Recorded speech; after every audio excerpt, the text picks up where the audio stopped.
네, 여러분 안녕하세요. 연애와 결혼에서 만남이라는 주제로 이야기를 전하게 된 강희슬 집사입니다. 네, 여기 오신 여러분들 너무나 환영하고요. 네, 정말 결혼에 대해서 많은 기대감과 또 어떤 답답함을 가지고 나오셨을 거라고 생각을 합니다. 우리가 오늘 만남에 대해서 이야기를 할 건데요. 만남에 대해서 이야기하기 전에 우리의 만남은 무엇을 위한 전 단계죠?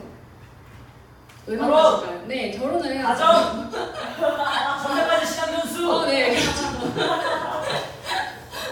네, 우리의 만남은 그냥 뭐 내가 연애하고 싶으니까 연애하고 헤어지고 이런 만남이 아니라 결혼을 위한 전 단계이기 때문에 먼저 와우. 결혼에 대해서 간략하게만 짚고 넘어갈게요. 첫 번째로 결혼을 만든 존재가 있습니다. 결혼 누가 만드셨을까요? 하나님! 네, 하나님이 만드셨어요. 창세기 2장 21절에서 24절에 보면은 하나님께서 처음으로 남자와 여자를 지으시고 그 두 사람을 하나로 연합시키시는 장면이 나옵니다. 이 땅에 남편과 아내라는 존재가 생기고 결혼이 생긴 첫 번째 장면입니다. 무언가를 만든 존재가 있다는 것은 그것을 통해서 하고자 하는 의미와 목적이 있다는 뜻입니다. 예스 오셨나요? 아니요? 혼자 준비했는데 네, 너무 좋습니다. 네. 그래서 우리가 이제 더위를 식힐 때 오늘처럼 에어컨을 트는 것처럼 이제 그 목적에 맞게 우리가 이 결혼을 사용을 해야 합니다. 그러면 결혼에는 의미와 목적이 있는데요. 결혼의 의미는 예수님과 그분의 백성 사이의 언약 관계를 드러내는 것입니다. 예수님이 우리와 한 영으로 연합하신 것처럼 남편과 아내는 서로 연합합니다. 결혼의 목적은요, 그 언약의 사랑을 발휘하는 겁니다. 예수님이 나를 사랑하신 그 사랑으로 나의 남편과 아내를 사랑해야 합니다. 그렇기 때문에 우리는 먼저는 내가 하나님을 정확히 알아야 되고요. 하나님을 정확히 아는 사람과 만나서 결혼해야 합니다. 결혼에 대한 더 자세한 내용은 뒤에 계신 황경주 집사님께서 상강 때 와우, 어메이징! 너무 기대돼! 아닌가요? 네, 결혼에 대해서 더 자세히 말씀해 주실 거고요. 저는 결혼을 하기 위한 만남에 대해서 오늘 더 자세히 말씀드리려고 합니다. 여러분들은 이 강의를 기다리면서 어떤 궁금증이 있으셨나요? 어떻게 만나야 될까? 어떻게 만나야 될까? 네, 또요? 여자가 태어났어. 태어났어요. 언제 만나야 언제 될까? 만나야 될까? 네. 제가 진짜 이 강의를 준비하면서 만나는 미혼 청년들에게 계속 물어봤어요. 너는 만남에 대한 강의를 들으면 뭐가 궁금하니? 라고 했더니 진짜 이렇게 다양한 모든 의견들이 나왔는데 저한테 가장 인상 깊었던 거는 제 배우자를 어디에 가면 만날 수 있나요? 라는 거였어요. 네. 그래서 제가 그 말을 듣고 그걸 내가 어떻게 알지? 라고 생각을 했어요. 그래서 제가 막 저기 아주들 한거리에 이데아 카페 가봐 거기 가면은 네 짝이 있을 거야 이렇게 말을 해드릴 수는 없잖아요. 그래서 그거는 제가 잘 모르겠지만 그래도 그런 질문을 받을 때마다 저는 가장 먼저는 너가 속한 공동체에서 한번 찾아봐 라고 말을 합니다. 그럼 청년들이 말을 하죠. 저희 공동체는 없어요. 네, 정말 모두 똑같이 말을 합니다. 자, 그러면 지금부터 내 옆, 앞, 뒤 주변을 한번 살펴볼게요. 네, 살펴보셨나요? 수진이요. 수진이만 있나요? 자, 자매님들 주변에 형제가 한 명도 없었다. 손 들어볼까요? 네, 형제님들 돌아봤는데 XX 염색체를 가진 여자가 한 명도 없다. 있나요? 네, 분명히 내 옆에는 남자 여자가 있습니다. 그렇기 때문에 공동체 없다는 말은 진짜인가요? 거짓인가요? 거짓말입니다. 네, 거짓말이죠. 그러면 이제 청년들이 말을 할 겁니다. 그런 말이 아니잖아요. 진짜 남자 여자가 없다는 게 아니라 제 짝이 없다고요 라고 말을 하시겠죠. 자, 그래서 배우자를 어디서 찾아야 하는가에 대해 첫 번째 공동체 안에서 다시 찾아보기에 대해서 말씀을 드리겠습니다. 공동체에서 배우자를 찾는 방법은요, 당연히 기도와 말씀으로 하나님께 계속 물어보면서 하나님과 동행을 하셔야 하고요. 공동체 모임에서 주변 친구들과 많은 대화를 해보셔야 합니다. 공동체 안의 사람들을 자세히 관찰하시고요. 특히 인기 많은 친구, 즉 리더급의 형제 자매들이 아닌 이미 친해져 버린 그냥 내 동성 친구 같은 친구들, 그리고 눈에 띄지 않는 교회 친구들을 다시 한번 살펴보셔야 해요. 여러분 어느 공동체나 자매가 좋아하는 형제, 형제가 좋아하는 자매는 한두 사람에게 몰려 있습니다. 왜냐하면 모두가 보는 눈이 똑같거든요. 저 친구 정말 괜찮아, 참 괜찮다 하는 사람은 모든 형제 자매가 이렇게 바라보고 이미 짝이 있는 경우가 정말 많습니다. 다 똑같기 때문이죠. 그래서 우리는 괜찮은 사람이 아니라 내 사람을 찾아야 돼요. 내 사람이란 내 사람이란 나와 어울리는 사람, 내가 끌리는 사람입니다. 이미 친해져서 가족 같은 그 사람을 다시 봐보세요. 정말 미래의 내 가족일 수도 있습니다. 아멘. 아멘이 잘 안 나오죠? 아, 맞습니다. 하지만 정말 그런 경우도 많이 봤어요. 처음에는 친구라서 싫다고 되게 오랜 시간 지내다가 고은이의 경우도, 고은 자매의 경우도 그런 경우죠. 진짜 미래의 가족이 된 경우가 있습니다. 또 겉으로 보이는 외모, 좋아 보이는 신앙으로 판단하지 마세요. 조언이지만 새로 왔지만 또 눈에 잘 안 띄게 조용히 다니지만 좋은 마음밭으로 하나님을 깊이 알고 있고 또 그 알아가기 소망하는 신앙심 깊은 사람일 수 있습니다. 자, 이쯤에서 제 이야기를 한번 들려드릴게요. 와우. 재밌죠? 이런 얘기하는 게. 네. 네, 저는 결혼을 했습니다. 굉장하죠? 네, 그 어려움을 해냈습니다. 와. 네, 그래서 이 자리에 설 수 있었죠. 저에게 자격이 주어진 이유입니다. 주님께 영광이요, 남편님께 감사입니다. 네, 저기 계신 저희 남편님께 할렐루야. 감사드립니다. 저는 저희 남편을 교회 대학부 공동체에서 만났어요. 저희 남편은 그 공동체에서 6년 동안 풀 참석자였고 저는 2년 정도 그 공동체를 다니다가 2년 정도 쉬다가 다시 돌아온 돌탕이었습니다. 네, 성경에 보면 돌아온 탕자가 나와요. 하나님 잠깐 떠났다 돌아오는. 물론 이제 매주 예배는 잘 드렸습니다. 하지만 대학부는 나가지 않는 때가 있었어요. 그리고 이제 저희가 어떻게 만나게 됐는지는 잠시 후에 이제 알려드릴 거고요. 제가 남편과 연애를 시작했다는 이야기를 듣고 저랑 친한 동생이 저한테 그렇게 말했어요. 언니는 어떻게 저렇게 모래속에 숨겨진 진주를 찾았어요? 네, 모래속에 진주라고 표현을 하더라고요. 그래서 제가 남편에게 나중에 이 말을 전했더니 남편이 당연하다는 듯이 내가 당신 어떻게 찾았냐고 이렇게 말을 하더라고요. 그러니까 본인은 보이는 진주였다라는 생각을 했던 거죠. 그래서 제가 말했죠. 아니, 나 말고 당신이 숨겨졌었대라고 말을 했어요. 약간 실망을 하는 것 같더라고요. 네, 근데 남편의 그 오해가 굉장히 타당한 오해였습니다. 왜냐하면 저는 돌탕이었고 조언이었고 뭐 엄청나게 모든 활동에 참여하거나 섬김을 많이 하거나 하지 않았어요. 하지만 당시에 남편은 6년 동안 쉬지 않고 정말 많은 섬김과 활동을 했었습니다. 저희 대학부는 참석자만 당시에 200명 정도였어요. 정말 많죠. 별로 안 놀라시네요. 세상에 그런 게 있어요? 등록자는 한 450명 정도, 400명 정도 됐었고 한 200~300명이 나오는 그런 공동체였습니다.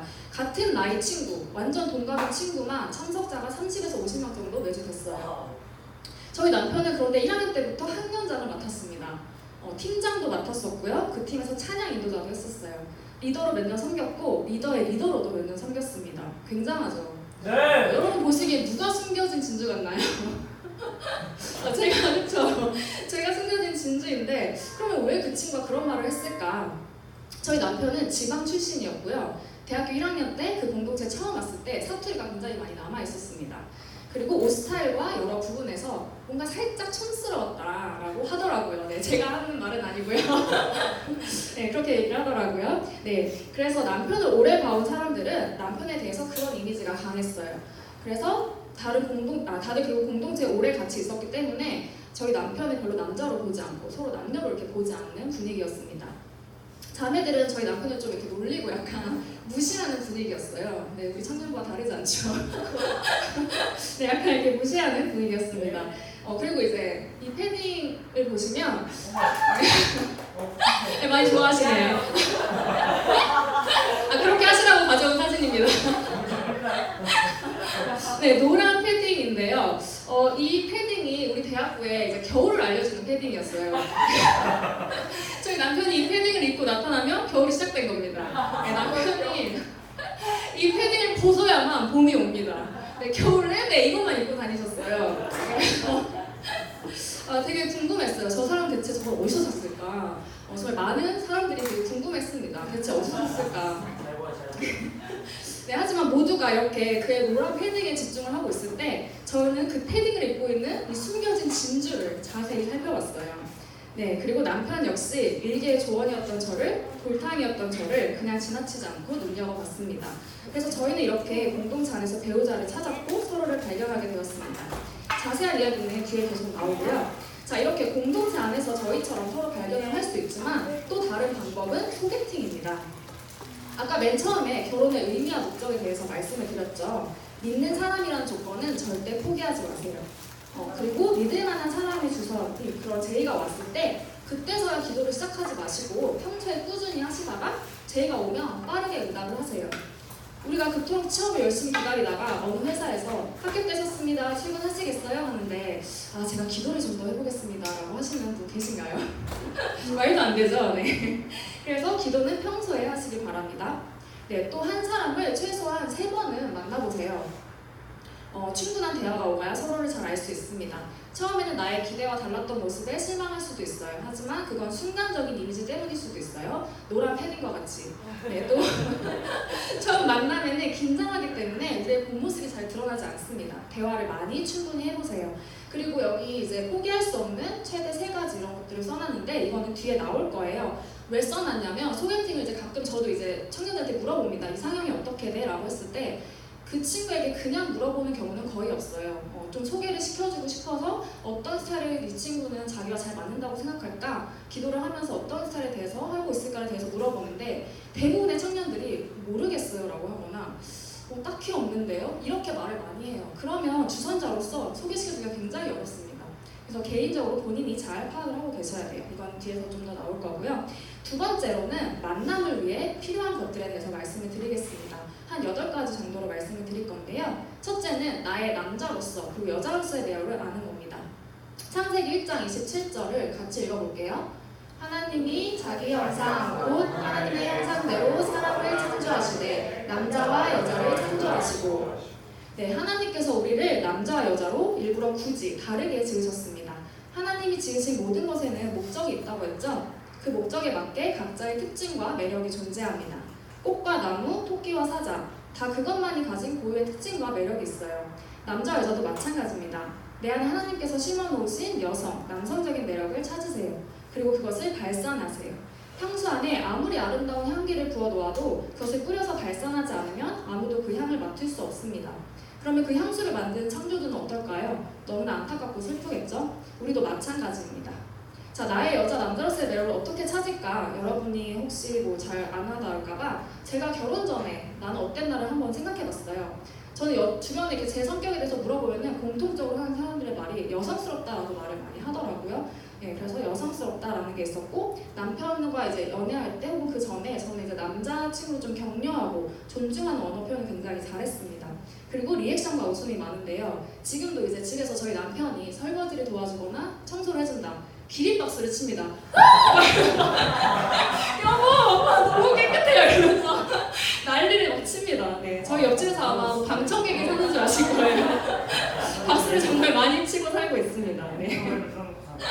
네, 그래서 이런 것들이 제가 생각했을 때 저의 여성으로서의 성격적 매력이었고요. 외모는 옷과 헤어스타일 등 겉으로 보이는 모든 것을 포함합니다. 뭐 귀여움, 멋짐, 청순한 터프함 이런 것들이 있겠죠? 이런 것들을 내 외모로 드러내주는 겁니다.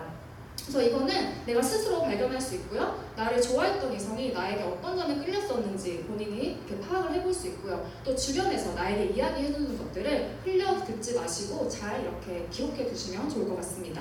자, 2번째로 내가 어떤 이성에게 끌리는지 알아야 합니다. 네, 외모와 성격 안에서 내가 절대 포기할 수 없는 것 최소 1가지에서 최대 3가지씩 절대 이건 안 된다. 최소 1가지에서 3가지씩 정하세요. 몰라요, 없어요 라는 건 절대 안 됩니다. 최소 1가지는 있으셔야 하고요. 너무 많아도 안 됩니다. 자, 나의 이상형을 구체화하는 건데요. 이것도 제가 예를 가져왔어요. 제가 남편을 만나기 전에 반드시 갖춰야 된다고 생각했던 거 포기할 수 없는 거 3가지가 있었는데요. 성격 안에서는 정말로 저는 되게 확고했어요. 네, 자상해야 한다. 나에게 자상해야 했고요. 일관성. 이게 처음엔 잘해주다가 점점 변하는 사람도 있어요. 네, 저는 그런 사람은 싫었습니다. 네, 그래서 일관적으로 잘해주는 그런 사람. 그리고 성실함. 어쨌든 가장이기 때문에 가정을 부양해야 하는 그런 능력이 있어야 돼서 성실함은 포기할 수 없었습니다. 외모는 아무리 생각해봐도 별로 없었는데 네, 저보다는 키가 컸으면 좋겠다고 생각을 했어요. 그래서 키가 165cm 이상은 됐으면 좋겠다라고 생각을 했었습니다. 신앙은 계속해서 말씀드리지만 절대로 포기할 수 없는 당연한 존재였어요. 자, 그 다음에 절대로 안 되는 것, 없었으면 하는 것, 성격에 대해서는 불같은 성격. 저는 감정적인 사람을 싫어했어요. 왜냐하면 저도 감정적이거든요.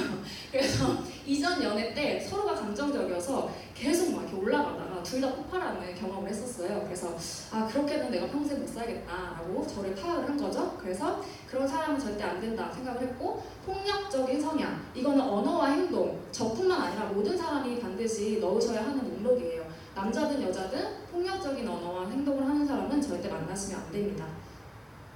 네, 또 차가운 사람이 저는 싫었어요. 그러니까 자상함과 반대죠. 저는 침대래, 나쁜 남자를 별로 좋아하지 않았습니다. 물론 끌릴 수는 있어요. 끌릴 수 있는데 내가 평생 나의 배우자로 나는 못하겠다 라는 생각이 들더라고요. 네, 그래서 이렇게 세 가지를 했었고, 또 외모는 저는 무쌍 커플을 굉장히 좋아했어요. 저의 외적인 이상형은 윤계상이었거든요. 왜 헛웃음을 치시죠? 네, 그래서 키는 나보다만 작지 않으면 좋겠다였는데 제가 지우디의 윤계상을 만나지 못했지만 네, 하나님 안에서 손우영을 닮은 사람을 만났습니다. 아멘. 네. 그러면 이제 내가 어떤 사람과 어울리는지도 파악을 하셔야 돼요. 그러니까 내가 끌리는 사람과 내가 잘 맞는 사람의 간격이 그냥 뭐 크게 다르지 않으시면 상관이 없는데요. 이 간격이 되게 넓으신 분들이 있어요. 그런 경우에는 이거를 파악하고 간격을 줄이셔야 합니다. 예를 들어서 저는 늘 거절당해요. 저는 늘 짝사랑만 해요. 저한테 고백하는 사람들이 다 제 취향이 아니에요 하시는 분들은 내가 나를 잘 몰라서 나의 이상형을 오해하고 있는 경우가 많아요. 먼저는 기도로 하나님께 나와 어울리는 사람이 어떤 사람인지 물어보세요. 그리고 내 주변에 나를 잘 아는 사람들, 영적으로 신뢰할 만한 사람들에게 적극적으로 물어보시고 귀를 기울이세요. 지나다니다 보면은 가끔 뭐 집사님이나 누군가가 뭐 누구 형제 어떤 자매 어때? 라고 물어보거나 이렇게 툭 던지시는 경험이 있을 수도 있습니다. 그럴 때 그냥 그분들이 외적인 것만 보고 그렇게 말을 하시는 게 아니에요. 하나님께서는 사람들의 말을 통해서도 힌트를 주시고 또 일을 하시기 때문에 그 말도 그냥 사람의 말이라고 무조건 무시하지 마시고 기도해 보시기 바랍니다. 기도가 굉장히 추상적으로 느껴질지 모르겠지만 기도만큼 내 마음에 확신을 주고 명쾌한 건 없습니다. 아멘. 네, 또 기도와 사람들을 통해서 들은 것들을 토대로 내가 끌리는 사람의 특징 중에서 포기할 것, 대신 그 자리를 채울 만한 특징을 나와 잘 맞는 사람에게서 찾는 것도 해보시면 좋아요. 무슨 말이냐면 예를 들어서 저의 이상형이 뭐 나는 절대 피부를 포기할 수 없어. 피부가 좋은 사람이 난 좋아라고 했는데 나와 잘 맞는 사람이 있어요. 근데 피부가 안 좋아요. 그래서 그 사람을 이렇게 봤어요. 아, 이 부분은 너무 싫은, 피부가 너무 안 좋은 건 싫지만 대신에 이상형의 목록에는 없었지만 이 사람의 순수한 모습이 나에게 좋게 다가온다 하면은 나는 피부가 나쁜 사람은 절대 안 된다고 나는 그렇게 생각을 했는데 내가 생각보다 다른 부분이 더 뛰어난 사람에게는 끌릴 수 있구나라는 걸 스스로 파악해보는 거예요. 그러면 피부가 좋다라는 게 나의 절대 이상형에서 빠질 수 있겠죠. 그렇게 하시는 거고요. 네, 나는 어떤 사람과 잘 맞는가를 보실 때 주로 보시면 좋은 게 대화 코드, 신앙 이야기뿐만 아니라 우리는 결혼해서 사역만 하고 사는 게 아니에요. 우리는 결혼하면 가장 친한 친구가 되고 나의 어떤 이야기도 할 수 있어야 됩니다. 그래서 일상 이야기가 잘 통하는가를 보시고 또 유머 코드, 같이 이야기하면 즐거운 사람이 좋아요. 같이 있는데 지루하거나 심심하다, 재미가 없다 하는 경우에는 그거를 평생 이 사람과 살까 생각했을 때 뭐 내가 괜찮다라고 하면 살 수 있지만 대개의 경우는 유머 코드가 맞는 사람끼리 정말 부부로서 잘 어울리더라고요. 네, 그 다음에 나는 어떤 사람이 나에게 호감을 느끼는가, 이것도 성격과 나이, 외모로 잘 좀 정리를 해보시면 좋을 것 같아요. 나에게 고백하는 사람들의 특징이 공통 분모로 묶여 있을 수 있기 때문이죠. 그래서 내가 호감을 느끼는 사람과 나에게 호감을 느끼는 사람 간의 간격이 너무 넓다면 그거를 좁혀주셔야 합니다. 자, 네 번째로 나만의 남자, 여자로서의 매력을 찾고 드러내는 거예요. 아까 처음에 얘기했던 것과 비슷한 맥락인데요.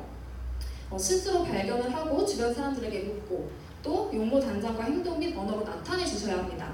네, 저의 얘기를 다시 좀 해보면요. 저는 주일 예배와 공동체 모임에 나갈 때 머리를 안 감고 추리닝을 입고 화장을 지우고 나의 배우자여, 나의 영, 나의 내면만 보고 나를 발견하여라 라는 마음으로 나아가지 않았어요.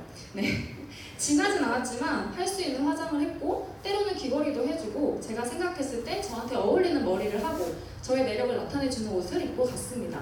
남편에게 호감이 생기고 처음 남편을 만나는 모임에도 뭐 제가 엄청난 치장을 하진 않았지만 나만이 가진 여성으로서의 매력, 아름다움을 굳이 숨기지는 않았고요. 호감이 있는 상대를 맞이하는 예의와 단정한 태도를 용모에 표현하고 나갔습니다. 나중에 물어보니까 남편이 그날 저의 모습이 저를 더 알고 호감을 가지는 데 도움이 됐다고 하더라고요. 저의 취향이나 성격 그리고 제가 가진 아름다움이 외형에서도 발휘가 되고 남편에게 발견이 된 거죠. 네, 물론 우리는 뭐 용모를 단정한다는 게 나의 뭐 외적인 것만 그렇게 막 발달시키고 나의 내면을 뭐 등한시해라라는 말이 아니에요. 하지만 우리는 나의 남성적 매력이 뭔지 스스로는 알아야 하고요. 그리고 발견한 그것을 나의 용모를 단장함으로 겉으로도 표현을 해줘야 합니다. 그건 나를 드러내는 하나의 표현 수단이에요. 모든 사람이 뭐 똑같은 화장, 똑같은 옷을 입어라라고 하는 게 아니에요. 내가 여자로서, 남자로서 어떤 매력을 가졌는지 나는 알아야 하고 내가 어떤 옷이 어울리고 어떤 옷을 입었을 때 나의 여성으로서, 남성으로서의 매력이 나타나는지 스스로 확실히 알아야 합니다. 그리고 그것을 주례 공동체에 나올 때도 반 이상은 드러내주셔야 해요. 그게 나니까요.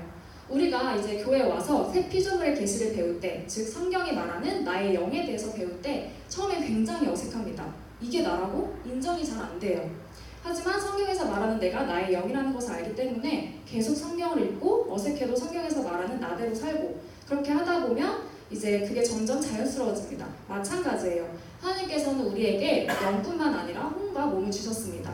그리고 이 혼과 몸은 우리가 서로를 사랑하는 데 남자와 여자로서 행복을 느끼는 수단으로 하나님께서 선물로 주신 거예요.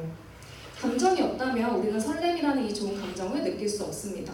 이 감정이 필요 없다면 하나님께서는 우리를 로봇으로 지으셨을 거예요. 우리의 몸도 마찬가지예요.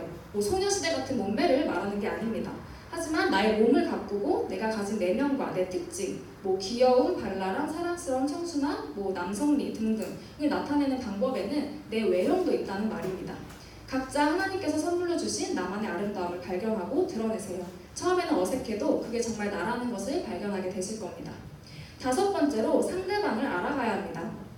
나와 같은 공동체에 있는 사람에게 호감이 간다면 공동체 안에서 다 함께 있을 때 서로를 알아가세요. 네, 공동체 몸에 적극적으로 참여하셔야 합니다. 이 남자 저 남자, 뭐 이 여자 저 여자에게 번갈아가면서 무분별하게 다가가는 게 아니라면 뭐 밝은 대낮에 잠깐의 차 한 잔, 밥 한 끼 정도는 같이 먹으면서 서로를 알아가도 좋다고 생각합니다. 이왕이면 당연히 3명 이상이 모이면 좋겠지만 두 사람이 있을 때 대화가 잘 통하는지 깊은 이야기를 통해 알게 된 상대가 어떤 사람인지 파악하는 시간도 좋다고 생각합니다. 물론 이거는 공동체에서 충분히 그런 시간을 가진 뒤에 충분한 기도 뒤에 하나님께서 자연스럽게 그런 만남을 허락하신다면 그래도 된다는 말입니다. 자, 다시 저와 남편의 얘기를 해드릴게요. 제가 남편과 사귀기 전에 남편을 알아가던 이야기입니다. 때는 바야흐로 싸이월드가 막을 내리고 뭐가 떠올랐죠 여러분? 모른 척 하지 마시고요. 페이스북이 떠오르고 있었습니다. 싸이월드는 좀 폐쇄적이었는데 이제 페이스북은 내 친구가 태그가 되면 다른 사람들의 그런 게시물도 볼 수가 있었어요. 그래서 이제 제가 이제 페이스북을 보고 있는데 제 친구 피드에 대학교 동갑 친구들의 그런 몇 명이 모인 사진이 이렇게 뜬 거예요. 근데 거기에 저희 남편이 태그되어 있었습니다. 그때는 남편에 대해서 잘 모를 때였고 남편이 살짝 궁금하던 때였어요. 자, 페이스북으로 우리가 호감이 있던 사람을 봤습니다. 그 다음에 제가 뭘 했을까요? 좋아요를 눌렀을까요? 친추, 영탑. 그렇죠. 친추는 너무 적극적이고 네, 그 정도의 용기는 아직 없었고 영탑을 했습니다. 네, 그 이름에 태그를 했죠. 프사를 봤습니다. 이제까지 원래 프사를 다 볼 수가 있더라고요. 약간 심취한 듯한 포즈의 사진이 있었습니다. 살짝 호감이 떨어질 뻔했었어요. 근데 물론 여러분 대학생 때는 굉장히 귀엽습니다. 뭐 이렇게 여러 가지 사진들을 해도 귀엽지만 이렇게 약간 결혼의 정년기가 됐을 때는 대부분의 사람들이 너무 심취했는 듯한 이렇게 사진을 막 자주 올리거나 그런 것들을 별로 좋아하지 않아요. 네, 용준이는 귀여우니까 괜찮고요.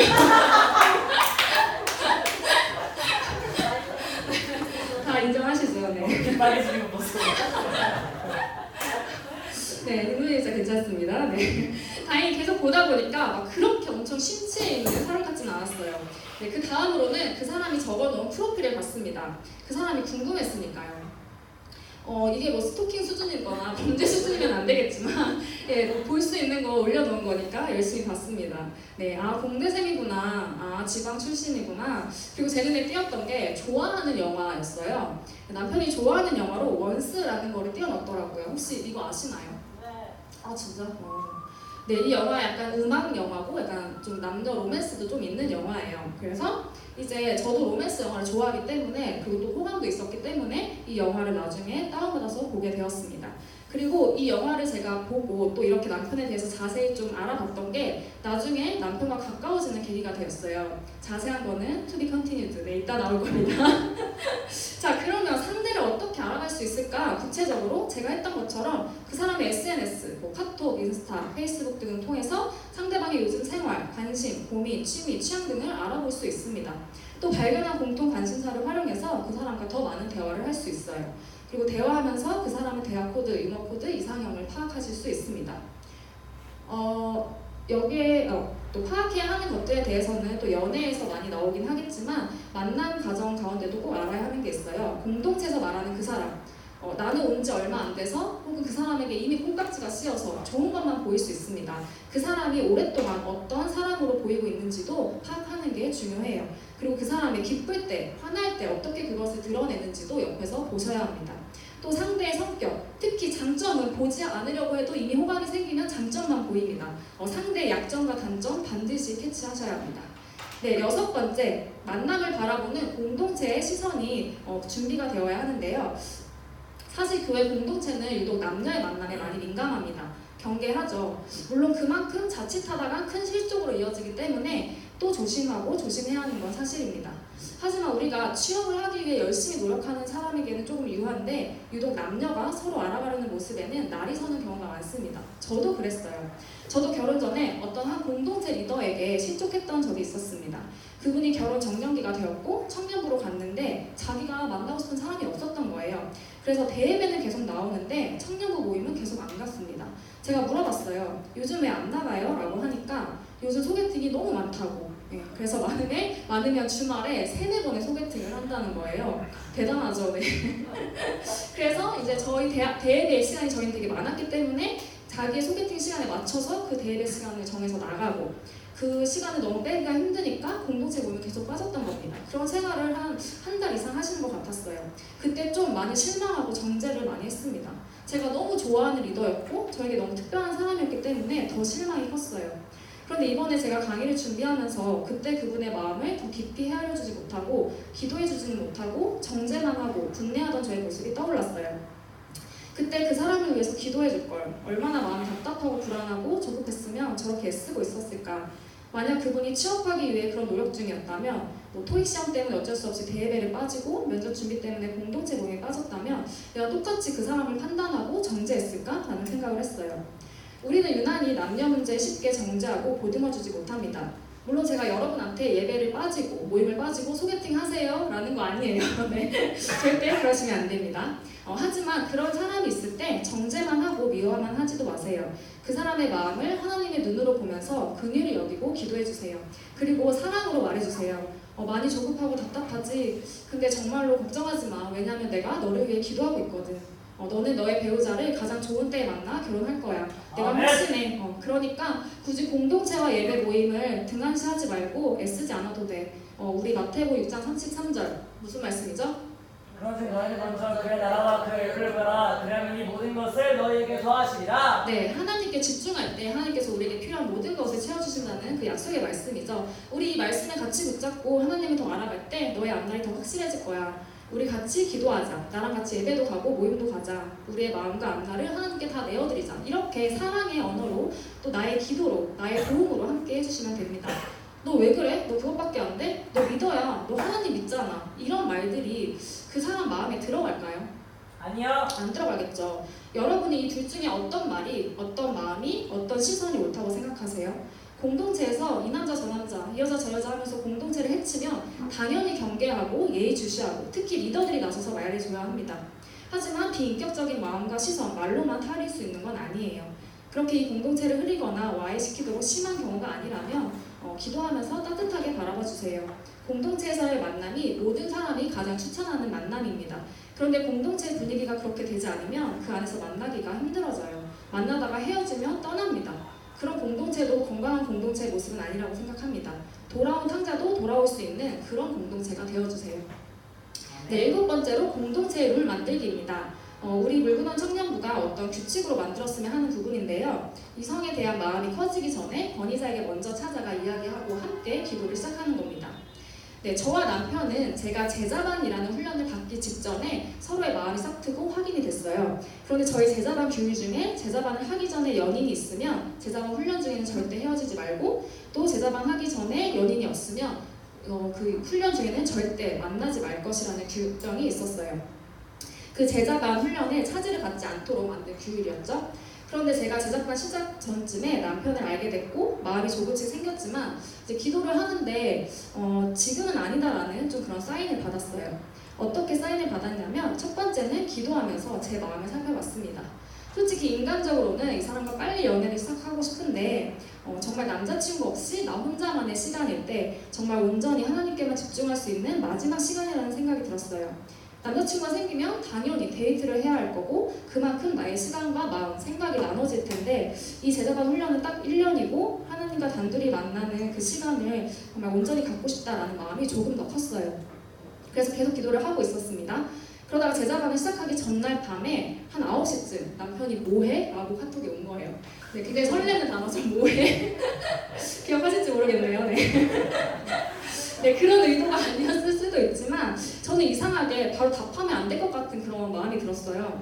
그래서 왜냐하면 이제 내일이 제자반 시작하는 날인 걸 이 사람도 알고 그러면 이제 만날 수 없다라는 걸 1년 동안 그걸 이 사람도 알고 있기 때문에 혹시 그 전날 마지막 시간에 만나자고 하려는 건 아닐까, 혹은 그렇게 마음이 흔들리고 있는 건 아닐까 이런 생각이 들어서 일부러 읽지 않고 하나님께 기도를 시작했습니다. 한 30분에서 1시간 정도 기도를 하고 답을 보냈어요. 자세히는 기억이 안 나지만 기도하고 왔어 왜? 이런 식으로 이제 보냈던 것 같아요. 그리고 이제 기도하면서 굉장히 초조하게 기다리고 있었죠. 어떤 대답이 올까? 12시가 넘어도 읽지 않고 답이 없더라고요. 하나님의 품 안에서 평안히 주무셨다고 하더라고요. 네. 네, 제가 기도했거든요. 되게 구체적으로 기도를 했어요. 하나님, 만약에 저희가 제자반 하기 전에 사귀는 게 맞다면 그렇게 해주세요. 이 사람이 고백하고 제가 그걸 평안한 마음으로 받게 해주세요. 그런데 그게 아니라면 그렇게 되지 않게 해주세요 라고 기도를 했어요. 아담을 잠들게 하시고 갈빗뼈를 취했던 하나님께서 저희 남편을 잠들게 하시고 이미 저는 태어났지만 남편만의 갈빗뼈로 하나님 안에서 온전케 되도록 하셨습니다. 네, 그리고 나서 대학교 목사님께 가서 말씀을 드렸어요. 저희 마음이 이렇습니다. 서로 호감을 확인했습니다. 그리고 이제 목사님이 제자반 훈련 기간 동안 만나지 마라, 연락도 하지 마라, 공동체 안에서 자연스러운 만남, 그런 모임 외에는 개인적으로 절대 만나지 마라, 제자반 끝나고 만나라 라고 하셨습니다.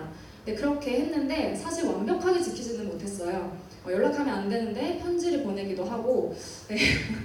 1년 중에 전화통화 몇 번 하고, 네, 10번 중에 10번을 완벽하게 지키지 못해서 하나님 앞에 너무 부끄럽고 죄송하지만 그래도 최선을 다해 노력했습니다. 자매님들은 저에게, 형제님들은 재범 집사님께 찾아가셔도 좋습니다. 상대방을 알고 싶어졌고 그래서 조금 알아봤는데 계속 마음에 호감이 생긴다, 마음이 더 커지기 전에 찾아오세요. 상대에게는 말하지 마시고 그러면 이제 저희와 목사님과 함께 기도를 하고 그 상대방 친구에게도 이 친구 어떠니? 라고 한번 기도해보자 라고 저희가 전달을 할 수도 있습니다. 그렇게 이야기해서 각자의 자리에서 함께 기도를 하고 일정 기간 후에 저희에게 각각 받은 응답을 따로 와서 이야기해주는 겁니다.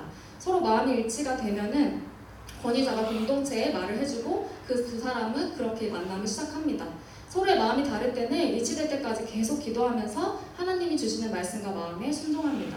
이런 방법과 규칙을 공동체가 일률적으로 정해서 적용하면 좋을 것 같습니다.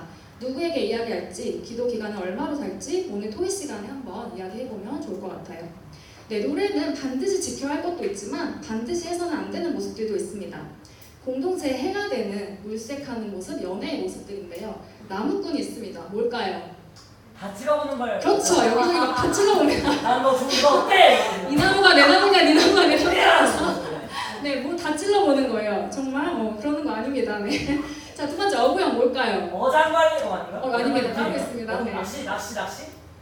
뭐죠? 맞아요. 이 어구형은 베드로형인데요. 잘못된 베드로형입니다. 하나님께서 사람을 않는 어부가 되게하리라고 하셨죠. 이건 그 뜻이 아닌데 그냥 그물에 던지는 거예요. 이 중에 아무나 걸려라. 걸리면 걸려. 걸리면 걸려라. 단체는 좀 모르고. 네, 그런 뜻이 아닙니다. 어부형 살지 마시고요. 네, 어장관리형. 누가 될지 모르겠으니 우선 나한테 관심이 있는 사람들 내 어장에 있어라. 정말 너무 별로죠. 네.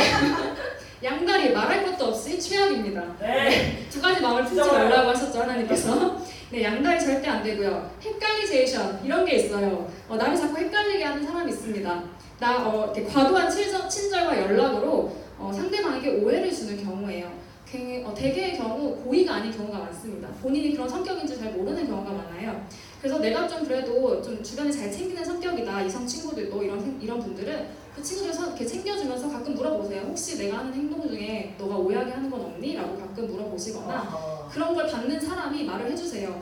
아 오빠 근데 이렇게 했을 때 나 사실 오빠 나 좋아하는 줄 알았어. 뭐 이런 식으로 좀 상대가 알아챌 수 있게 표현을 해주시면 좋습니다.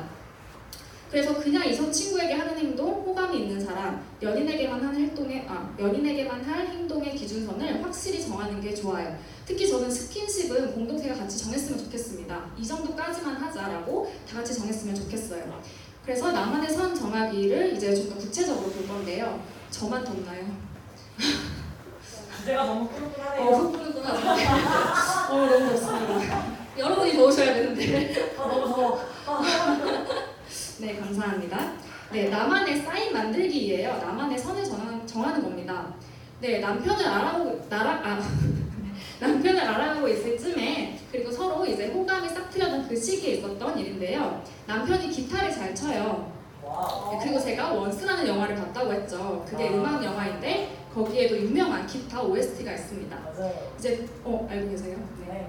그래서 이제 교회에서 대학부 친구들이 다 같이 이렇게 있는 시간이었고 그 남편과 저도 있었습니다. 이런저런 이야기를 하다가 제가 남편과 이야기할 수 있는 그리고 남편의 관심을 끌 수 있는 주제를 던졌습니다. 근데 남편이 조용히 혼자 이렇게 기타를 이렇게 치고 있었거든요. 띵가띵가 막 하면서. 네, 그래서 제가 혹시 원스 OST 칠 줄 알아? 라고 이렇게 던져보았어요. 야, 당연히. 네, 근데 남편이 놀라더라고요. 그러면서 그 영화 알아? 라고 저한테 얘기를 했어요. 그래서 제가 대답했습니다. 내가 좋아하는 영화야.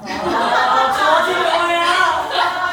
좋아하긴 했어. 너무 여우 같나요? 네. 근데 제가 거짓말을 한 건 아니거든요. 왜 그 영화를 보게 됐는지는 말하지 않았지만 그가 물어보지 않았기 때문에 저는 말할 필요가 없었습니다. 네, 그리고 정말로 그 영화를 보고 나서 그 영화가 좋아졌기 때문에 좋다고 말한 겁니다. 네. 저는 로맨스 영화, 음악 영화 굉장히 광이거든요. 그래서 남편이 이제 화들짝 놀라면서 나도 되게 좋아하는 영화인데 라고 하더라고요. 그러고 나서 남편이 그 곡을 쳐줬습니다. 네, 저에게 그 곡을 쳐줬어요. 그래서 그게 저에게도 사인으로 다가왔어요. 왜냐하면 다른 여자아이가 신청한 노래는 남편이 절대 해주지 않았거든요. 심지어 찬양곡을 신청했는데 하지 해주지 않았어요, 남편이. 그 친구가 계속 이제 잠시만요. 네. 그 친구가 계속 이제 요구를 했어요. 그 친구도 사인을 보낸 거죠. 좋아했기 때문에. 근데 남편이 계속 이렇게 못 들은 척하고 계속 이렇게 딴 데를 보고 막 이렇게 하면서 결국 자리를 피하더라고요. 네, 그래서 이제 사인으로 받았습니다. 네, 그러고 나서 남편이 또 저에게 기타를 가르쳐줬어요. 네, 물론 이제 뭐 스킨십 이런 거 전혀 없었습니다. 뭐 공동체 안에서 일반적인 형제 자매에게 해서는 안 될 손 이렇게 닿거나 뭐 그런 것을 절대 하지 않았어요. 네, 하지만 그것을 넘지 않는 선에서 굉장히 최선의 노력을 하면서 이렇게 닿진 않지만 자, 이 손을 여기다 이런 식으로 이렇게 손은 넘지 않지만 최선을 다해서 적극적으로 저에게 알려주셨어요. 네, 기억하고 계신가요? 네, 그래서 그 모습도 저한테는 사인으로 다가왔어요. 왜냐면은 아까 말했던 그 여자친구, 그 친구가 또 남편에게 나도 기타 좀 가르쳐줘라고 했거든요. 근데 남편이 계속 그냥 또 못 들은 척 하는 거예요. 계속 뭐 이렇게 못 들은 척 하고 저한테만 알려주다가 그냥 이렇게 결국 그 친구에게 알려주지 않고 자리를 떠났습니다. 네. 나중에 들어보니까 그 여자아이도 저희 남편이 좋아했더라고요. 그러니까 그 여자친구도 사인을 보낸 거죠. 나 너한테 관심 있어. 근데 저희 남편이 그 친구에게 거절의 사인을 보낸 거죠. 이해가 가시나요? 네. 네. 그래서 여러분 나만의 선을 만들어야 합니다. 그냥 친구와는 절대로 스킨십 안 하고 호감이 있는 사람에게만 뭐 악수해야지 라든지 뭐 그냥 친구와는 개인적인 연락은 딱 사역 내기만 해야지 호감이 생기는 사람한테는 살짝 안부도 묻고 밥 먹자고도 해야지 이런 자기만의 선이 필요해요. 공동체를 해치지 않는 선 안에서 나만의 사인이 필요합니다. 그래야 상대방이 또 나를 짝사랑하는 친구가 눈치챌 수 있습니다. 모든 이성 친구에게 친절하면 안 돼요. 쉽게 오해를 불러일으킬 수 있습니다. 특히 아까 말했듯이 스킨십은 공동체에서 함께 정하면 좋을 것 같고요. 저는 개인적으로 공동체 안에서 좀 선을 정할 때 다른 모든 스킨십은 하지 않고 하이파이브 정도가 좋다고 생각합니다. 네, 하이파이브도 막 이렇게 끈적한 하이파이브가 있어요. 이렇게 막 더듬고 막 어떻게 떨어지지 않는 그런 거 말고 정말 깔끔하게 떨어지는 짝 소리가 나는 그런 하이파이브가 저는 좋다고 생각을 합니다. 네, 함께 얘기를 해보세요. 자, 그럼 이제 마지막 세 번째로 배우자를 찾기 전에 그 시간을 어떻게 보낼 것인가, 이게 정말 중요한데요. 저는 호감이 있는 사람이 없어요. 위에 말씀해주신 거 다 해봐도 없으면 그때는 어떡해요? 라고 하실 수 있어요. 그러면 여러분 기다리세요. 그때는 아직 때가 아니신 겁니다. 근데 그때를 잘 기다려야 하는데 어떻게 잘 기다릴 수 있을까요? 첫 번째는 기도하는 건데요. 나와 배우자, 그리고 나와 배우자의 가족들을 위해 기도하고 신앙과 상처, 쓴뿌리 치유에 대해서 또 인격의 성숙에 대해서 그리고 배우자를 맞이할 준비가 되도록 기도를 하셔야 합니다. 하나님이 지금은 너 연애할 때 아니야 라는 마음을 주셨어도 계속 기도하셔야 돼요. 기도할 목록을 보여드릴게요. 개인적으로 저는 이렇게 기도를 했었고 또 이렇게 기도를 하라고 모든 분들이 말씀을 하시더라고요. 같이 읽어볼까요? 하나님, 저와 제 배우자가 서로 만나기 전까지 각자의 시간을 하나님 앞에서 잘 보내고 신앙과 인격의 성장하고 쓴뿌리가 뽑히고 상처가 치유되고 서로를 만나 사랑하고 보낼 준비가 잘 되게 해주세요. 하나님, 저와 제 배우자가 서로 외에는 다른 어떤 이성에게 조금의 호감도 느끼지 않도록 해주세요. 하나님, 저와 제 배우자가 서로에게만 호감을 느끼고 하나님의 때에 똑같이 그 감정이 시작되고 발전하고 확신을 가지고 건강한 연애를 하게 해주세요. 하나님, 저와 제 배우자가 서로를 탐색하는 시간, 연애하는 시간 중에 특히 스킨십의 유래를 넘어가지 않게 하시고 공동체의 본이 되는 가장 아름다운 만남이 되게 해주세요. 하나님, 저와 제 배우자의 가족들도 주님 안에서 신앙과 인격을 잘 성장하고 자녀의 사회 연애를 맞이하고 사랑할 준비가 되게 해주세요. 네, 모든 기도가 필요하지만 특히 이 기도는 정말 빼먹지 않고 하셨으면 좋겠어요. 네, 우리가 선포기도 하는 거, 방언기도 하는 거 너무 좋지만 한국말로도 기도를 하시기 바랍니다. 그래야 하나님께서 내 기도 중에 어떤 거를 빼시고 어떤 걸 더하시는지 우리가 파악을 할 수 있어요. 네, 이렇게 기도해 주시고, 자, 배우자를 맞이하는 준비 중에 또 하나는 나의 신앙과 인격 성장시키기입니다. 간단하게 말씀을 드리면요, 예배와 공동체에 참석하는 것, 공동체에서 섬김의 기회를 많이 갖는 것입니다. 제가 결혼하고 유일하게 그리고 가장 후회하는 것은 결혼 전에 교회에서 섬김의 자리에 많이 있어보지 못한 거예요. 다양한 부분에서 오랜 시간 섬겨왔던 저희 남편은 결혼 생활에서 아주 탁월합니다.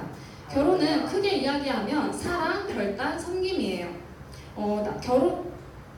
한평생 나만의 여자, 남자는 내 배우자이기 때문에 이성적인 사랑, 감정적인 사랑도 당연히 포함되지만 우리는 헌신적인 예수님과 같은 사랑을 결혼 안에서 품어내야 합니다. 또한 결혼은 매 순간의 결단이에요. 결혼하신 분들은 아시겠지만 결혼하면 나와 상대방의 단점이 계속 드러나고 정말 밑바닥까지 보여주고 보게 됩니다. 고개를 끄덕끄덕 하시네요. 네. 네, 정말 그렇습니다. 네. 하나도 안 보이는 거 아닙니까? 원산을 보시면서 고개를 끄덕이셨습니다. 네. 네, 여러분, 결혼은 정말로 그럼에도 불구하고 나는 이 사람을 사랑하겠다라는 매 순간의 결단이에요. 네, 그리고 결혼은 섬김받기 위함이 아닌 내가 상대를 섬기는 일입니다. 섬김을 받으려 할 땐 서운해지고 싸움이 일어나지만 내가 섬길 때 그 가정에 하나님이 역사하십니다. 저희 남편은 섬김에 있어서 불평하거나 힘들어하거나 마음이 어려워하거나 그러지 않아요. 그런데 저는 그랬습니다. 저는 그냥 성격 차이인 줄 알았는데 돌아보니까 섬김의 자리에 있었던 경험, 그게 정말로 큰 차이더라고요. 네, 세 번째로는 내가 정한 틀을 깨는 것입니다. 정말로 내 배우자를 발견 못하는 경우도 있지만 발견했는데 애써 부정하거나 알아채지 못하는 경우도 있어요. 그리스도인 부부들을 보면요, 그분들의 만남은 정말로 다양합니다. 저와 남편같이 만난 케이스도 있고요. 영적인 권위자의 제안으로 나는 전혀 생각지 않았던 사람을 놓고 기도해보다가 만나서 결혼한 경우도 있고, 한 명이 먼저 마음이 생겨서 기도를 해보자고 해서 이야기해서 둘이 같이 기도를 하다가 마음이 일치돼서 결혼한 경우도 있고요. 소개팅으로 만난 경우도 있습니다. 많은 만남 중에 이것만 정답이야 라고 하나만 정해놓지 마세요.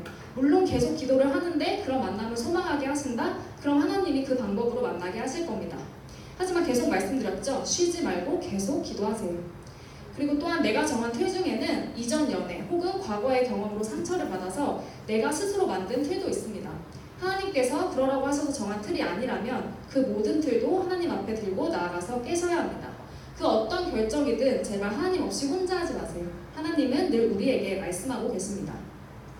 자, 이제 다 끝났고요. 마지막으로 번외편입니다. 저에게 질문을 했던 분이 계셔서 그걸 가지고 왔는데요. 첫 번째는 잘 거절하는 법이에요. 네, 굉장히 인기가 많은 청년이었나 봐요. 네. 네, 거절을 할 때, 그러니까 거절을 한다는 건 내가 기도를 해보고 그 사람이 아니라는 확신이 있었음을 전제하고 말씀을 드리는 겁니다.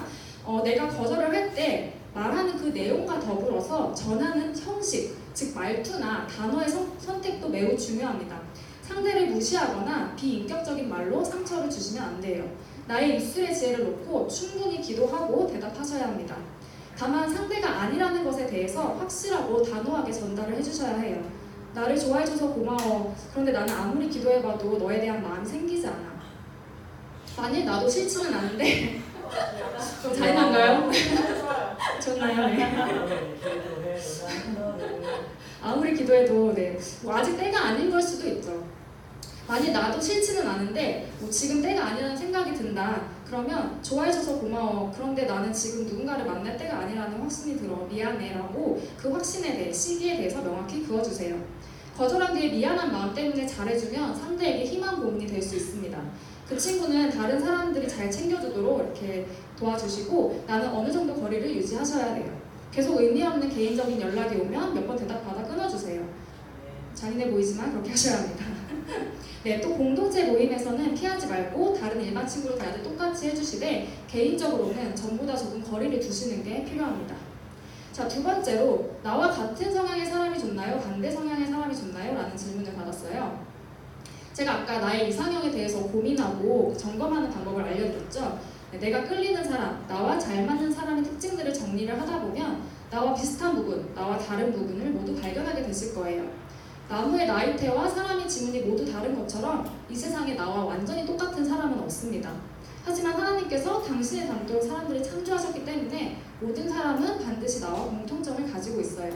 그래서 이 부분에 대해서 제가 비슷한 거 딱 70%, 틀린 거 30% 이렇게 단정지어서 말씀드리기는 어렵고요. 저희 부부와 또 결혼한 다른 그리스도의 부부들을 볼 때 느끼는 점은 큰 틀은 비슷하다는 거예요. 극단적으로 다른 성향은 피하시는 게 좋은 것 같습니다. 예를 들어서 극단적으로 굉장히 외향적인 사람과 극단적으로 굉장히 내향적인 사람은 서로를 많이 힘들어합니다. 결혼은 한 배를 타고 한 방향을 향해 나아가는 거예요. 한 사람은 막 자신의 에너지를 주체하지 못하고 혼자 막 미친 듯이 노래 졌습니다. 근데 한 사람은 그 정도 에너지가 없기 때문에 그냥 이렇게 살랑살랑 노래 져요. 그러면 막 노젓는 사람 때문에 그 배는 나아가지 못하고 계속 빙글빙글 돌 겁니다. 또 그 사람은 많이 화가 나겠죠. 왜 나만 이렇게 젖고 있지? 지칠 거예요. 그래서 서로가 서로를 이해하기 힘들고 함께 나아가기가 힘들어질 겁니다. 여러분들이 스스로 이게 나랑 안 맞으면 이게 나랑 반대면 이건 정말 힘들 것 같아 하는 점은 상대에게 없는 게 좋겠죠. 마찬가지로 이건 꼭 나랑 맞아야 해 하는 부분들은 맞는 게 좋습니다. 저는 개인적으로 신앙의 색깔, 가치관, 가정을 통해 이루고자 하는 목표는 비슷해야 한다고 생각합니다. 그래야 우리가 한 방향으로 나아갈 수 있으니까요. 그거 외에는 너무 극단적으로 다르지 않다면 웬만큼 서로 맞춰가고 오히려 채워주며 살 수 있다고 생각합니다. 네, 오늘 만남에 있어서 가장 중요하다고 생각되는 부분들을 실제 예시로 최대한 구체적으로 설명드리려고 노력했지만 시간상 더 디테일하게는 설명을 드리지 못해서 제가 책을 몇 권 소개해드리려고 합니다. 첫 번째는 5가지 사랑의 언어, 이미 유명한 책인데요. 사람마다 내가 사랑을 표현하는 방식, 사랑을 또 느끼는 방식이 되게 다르다고 해요. 그거를 5개의 사랑의 언어로 이렇게 정리를 한 건데 굉장히 좋은 책입니다. 꼭 읽어보시고요. 두 번째로는 이제 결혼하고 싶은 여자의 현명한 기다림, 연애와 결혼 전에 솔로의 시간을 잘 보내고 싶은 자매님들, 형제님들 읽어도 좋을 것 같긴 한데요. 굉장히 좀 자매들이 읽을 때 정말 너무 좋습니다. 제가 남편을 만나기 전에 솔로의 시간을 위해서 읽었던 책이고 정말 너무 도움을 많이 받았던 강추하는 책이에요. 연애와 결혼을 하고 싶다. 크리스천의 연애 이 책이 정말 잘 정리가 되어 있습니다. 연애를 하고 싶은데 그것을 위한 구체적인 노력에 대해서 나는 더 궁금하다 하시는 분은 너는 내 갈비뼈라는 책을 또 추천드립니다. 네, 그래서 오늘 그리고 이제 다음 주와 다다음 주 총 이제 4주에 걸쳐서 하나님께서 여러분에게 들려주시는 말씀과 또 여러분들이 이 시간을 통해서 결단하고 발견하게 되고 기도하는 것들로 인해서 여러분들이 정말로 하나님께서 예비하신 배우자를 가장 최상의 때에 만나게 되실 것을 저는 정말로 봅니다. 아멘. 여러분을 정말로 예수님의 이름으로 축복합니다. 감사합니다.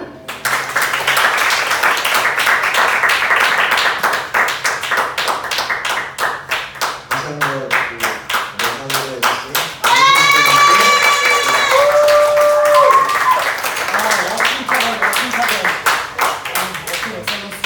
네, 너무 좋은 강의 들었고요. 지금 1강을 들었는데 지금 이전 보니까 2주차, 3주차 너무 기대되지 않나요? 아멘. 할렐루야. 2주차, 3주차도 오셔서 정말 좋은 강의 들었으면 좋겠고요. 또 이제 다음 시간은 각 조를 나눠서 각자 이제 주제를 가지고 토의를 할 건데요. 어떻게 조를 나눌 거냐면 자기가 대학생이다 하시는 분은 대학부, 대학교를 졸업했다 하시는 분은 청년부로 나눌 거예요. 그리고 청년 형제 자매로 나눠서 각자 조를 나눌 텐데 먼저 청년 형제 조는 하시는 집사님과 함께 모여서 이렇게 토의를 할 거고요. 그리고 청년 자매들은 한경주 집사님과 함께 저기 워시폴에서 이렇게 하도록 하겠습니다.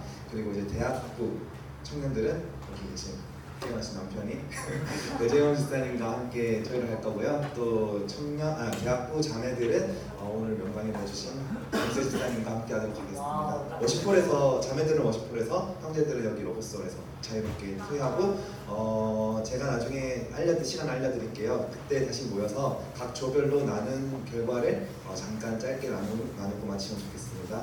오늘 시작하도록 하겠습니다.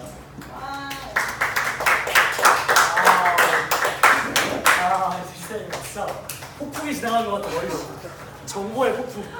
거의 방금 네이버가 왔다 갔다 머리에 네이버가 이렇게 쓱 지나갔어. 뭐지? 수고